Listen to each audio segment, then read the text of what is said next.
Today is Juneteenth, a day commemorating when black Americans in Texas learned they were freed. And many activists invoke this day for civil rights causes, from immigration to education, anti-poverty programs, to larger ideas like reparations for slavery, which has long been considered radical by both political parties in America. For example, Barack Obama consistently argued against reparations for slavery in preference for broader reforms. When it comes to reparations, would you take it a step further in terms of apologizing for slavery or offering reparations to various groups? You know, I have said in the past, and I'll repeat again, that the best reparations we can provide are good schools in the inner city and jobs for people who are unemployed. But something's clearly shifting. Today, the United States Congress held its first hearing on reparations in 12 years. And to be clear, many black leaders have been pushing this, like the longest-serving black congressman, John Conyers, who proposed a reparations bill every session for 30 years. He was back in that room today. So was influential author Ta-Nehisi Coates, who laid out the case for reparations in a 2014 essay. And here, 5 years later, he went from banging on the door to serving as a star witness and rebutting Mitch McConnell's argument today that reparations aren't necessary for something that he argues doesn't relate to anyone who's currently alive. Black people were subjected to a relentless campaign of terror, a campaign that extended well into the lifetime of Majority Leader McConnell. We grant that Mr. McConnell was not alive for Appomattox, but he was alive for the electrocution of George Stinney. He was alive for the redlining of Chicago and the looting of black homeowners of some $4 billion. Victims of that plunder are very much alive today. I am sure they'd love a word with the Majority Leader. Powerful. And in another development that departs from most House hearings, the first witness of the day was a sitting senator, a co-sponsor of this Reparations Commission's bill, who spoke forcefully about the stakes. It is a cancer on the soul of our country and hurts the whole body politic. I am brokenhearted and angry right now.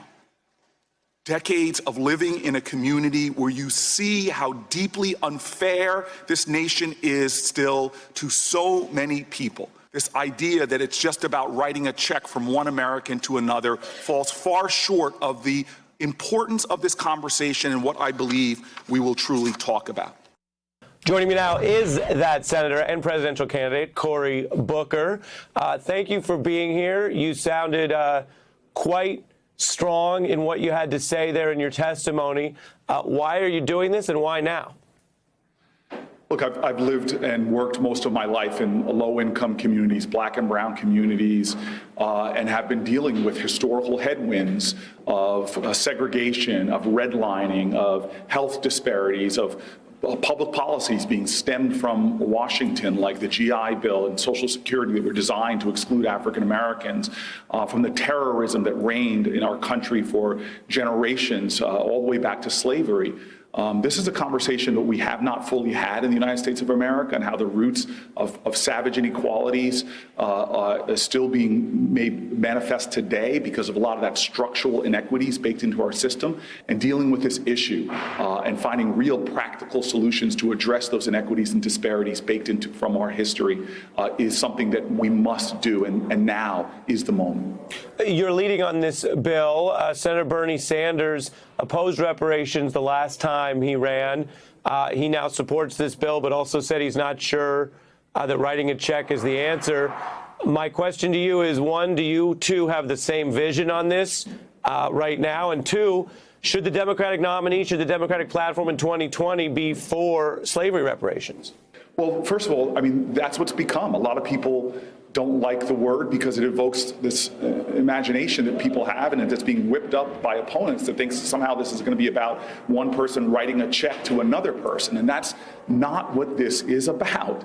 It's about how can we continue as a nation to have the kind of deep systemic inequalities that we have that stem from income to health disparities to our criminal justice system. This is about actually leveling the playing field. It's not about paying somebody off. And to reduce this to some idea that we're going to write some check and then be done with this issue is so wrong. Your bill basically would put a small amount of money in to create a commission to study this. If you are running for president, if you have these ideas, is that enough? Or is it time to put the money directly into the program? Why still study it at this point?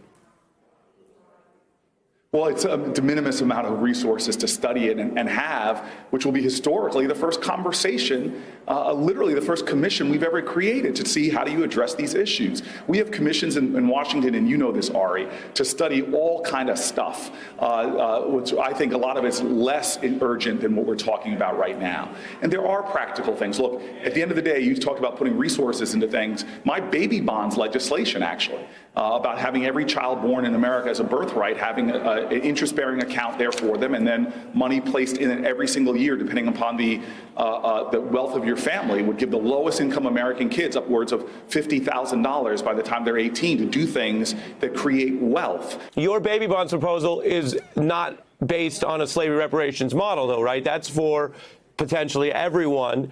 As you know, President Obama said that idea, like what you just mentioned, is exactly what should be done, but not something that is somehow specifically tied to race or slavery. Walk us through why essentially you break with Obama there. Ari, two things. One thing is we're bringing this commission together to study exactly what it would mean. I think for you or I to prejudge what some of the best minds in America would talk to at the end of this process is folly. Let's see what practical things people come up with. Maybe it will look like things like my baby bonds legislation. But right now, I don't have time to wait. So I am putting forward legislation like this that actually is very conscious of race and the racial impact it will have. As Columbia University said, it would virtually eliminate the racial wealth gap. And yeah, it's designed so that every low-income child would have it. But you know, Ari, that African Americans are disproportionately low income. So again, people want to try to cast this in some divisive way, erode the understanding that we have common cause in this, and that there is an urgency in America, because when an African American kid born in a segregated community, de facto segregated community, doesn't have wealth, is below the poverty line, that actually affects the well-being of all Americans, because 9 out of 100 poor kids in America will go on to college, will have a chance to nurture their genius. We're all bereft of the possibility and the potential of that child.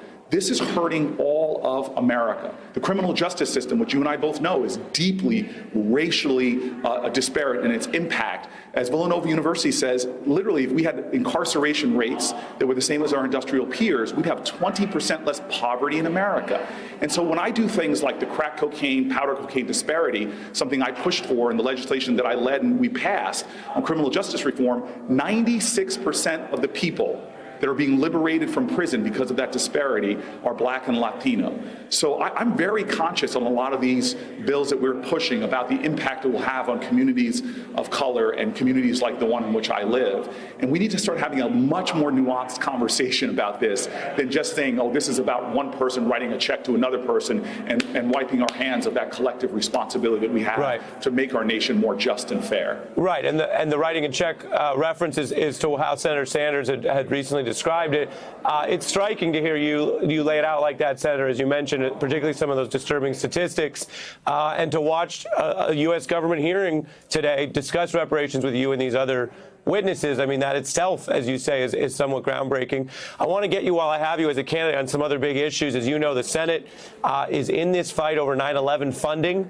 I wanted to give you a chance to respond to what Senator Mitch McConnell just said in response to Jon Stewart. We have never failed to address this issue, and we will address it again. I don't know why he's all been out of shape, but we will take care of the 9/11 Victims Compensation Fund. Members have a lot of things going on at the same time, and it sounds to me like he's looking for some way to take offense.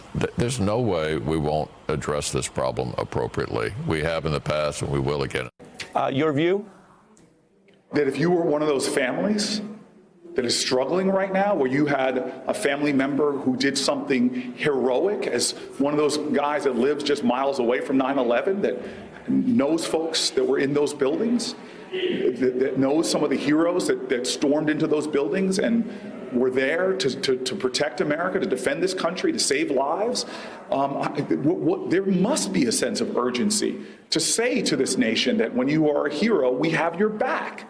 And so to act in a blasé fashion that this should be just normal functionings of Washington and not see that this is making a statement to all of Americans about what happens in times of national crisis when we are attacked and when those people stand up. We should make a clarion statement right now that we got your back. Mitch McConnell should step up and show the same level of commitment to our heroes that they deserve. And what's happening now is just shameful, shameful. The way that we're slow walking this or not dealing with it. When we know we put that on the floor of the Senate, it would get probably 100 votes, if not something close to that. And those families would have the resources and the security they deserve, they earned in an act of national, in a time of national disaster. Very, very well put, and such a big issue, one we've all been watching, kind of one of those times where a lot of people are wondering what's taking so long. We had a first responder on the show this week who said, well, Mitch McConnell is making it take a long time. That was his view. I also want to ask you, before I let you go, about the Trump Justice Department intervening in Paul Manafort's prison assignment to Rikers Island before awaiting trial in New York. Have you ever seen a Justice Department in either administration intervene at this way, at this high level, and does it concern you? I mean, look, this justice system, Brian Stevenson says it right. We have a criminal justice system that treats you better if you're rich and guilty than if you're poor and innocent. And this is just, to me, yet another example of the unfairness in the system, that I have kids from communities like mine that have criminal convictions for doing things that 2 of the last 3 presidents admitted to doing, who can't find jobs, can't get loans from the bank, can't get business licenses. And here's somebody who has patently been involved in what I believe is treasonous behavior, and is having a president go out of his way to try to give him an easier path, as opposed to him being like others in the criminal justice system. It's exhausting, it is frustrating, and obviously it makes me angry. Yeah. Well, I was curious what you would think about all that, given your work on it. Senator Cory Booker, I mentioned with some admiration that you seem to be busy at both of your jobs, legislating today in the U.S. Senate, and obviously keeping busy in your other job as a presidential contender, and we'll be watching you on the debate stage. So thanks for making some time for us on the beat, sir. No, Ari, always love being on with you, and I appreciate the opportunity to talk to your viewers. Thank you, sir. Hey, I'm Ari Melber from MSNBC. You can see more of our videos right here, or better yet, subscribe to our YouTube channel below. You could have been anywhere in the world, but you're here with us, and we appreciate that.